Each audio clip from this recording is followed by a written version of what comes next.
I admit I really do wonder about poor people with families and commitments and jobs, whatever, you know, trying to make a living with this time factor. I know I go on and on about it. Maybe I experience it more intensely than a lot of people because it is a spiritual thing, but it's a physical reality. But I'm asking, how do you cope? How do you cope when you've got family and commitments and all this other stuff and your job? You know, hopefully the job hours go by more quickly. Because here's the reality. Because just because the days are getting shorter, our bodies still need a certain amount of sleep.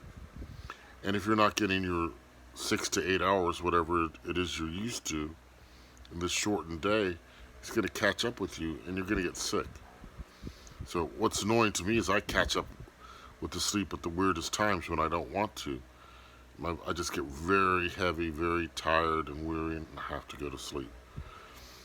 But the other part of this video is I just don't have time. People recommend a lot of things. Watch this, watch that. No, I can't. I can't. Once I've done with the prayer, and once I've gone into the Word, gone into some spiritual reading, there's just not time. There's not. You need to have a little. How should I put it? Comic relief too. You can't take all this heaviness without something, some lightness, whatever it might be. Um, Even if it's a funny little reels or something like that, because they're very short. I watch something like that. I'll watch some. Oh, I better not tell you, cause oh, I've already let it slip. I'll watch some self defense, but it's not. It's just like Taekwondo or something like that, and because it's very interesting to watch actually. But the thing is, you've got to have something to lighten the heaviness. And I watch a lot of little nature clips too. It just gives me. I even share some of them to the community page because that's what it's all about. That's God's creation. That's God's creation that hasn't been tampered with, that hasn't been made robotic, that can't be touched, will not be touched. You know, and I do get so worried of everything being evil, evil everywhere. It's not true because God's in control and God's not evil. Okay, He allows it.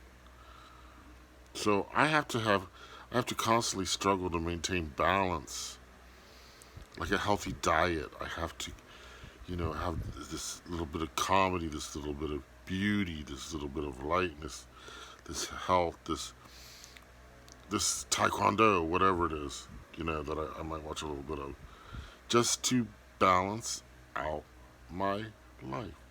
But number one, as I've said, prayer is the first thing. First thing in the morning, last thing at night, all through the day, all through the day. And people don't come, and yeah, prayer is it's a continual conversation with God. Absolutely, I'm not arguing with that. But it has to be a conscious conversation. It's not like you're running around doing all these other things, and then you're shouting out to God here and there. No, you gotta take time out to be with Him alone and to listen. It's got to be quiet time, and then going into the Word, the same thing. And I was upset with myself because I got away from my Bible study, and I'm getting back to that. But I'm just saying, we just have such limited time. It's got to be really measured out well, and we've got to be calculating about it and not let people steal it from us because they will. Okay, okay, that's nice. Thank you, thank you. I'll get to it when I can. I'll get to it when I can, if I can. God comes first. The Father comes first. They talk about, well, He comes first. He comes first. Does He? Okay, well then, put Him first. Do it. Okay, that's all. I'm not wasting time making extra long videos either. Just sharing with you what I'm experiencing, hoping that you're coping. And if you want to share something with me, I'm very appreciative.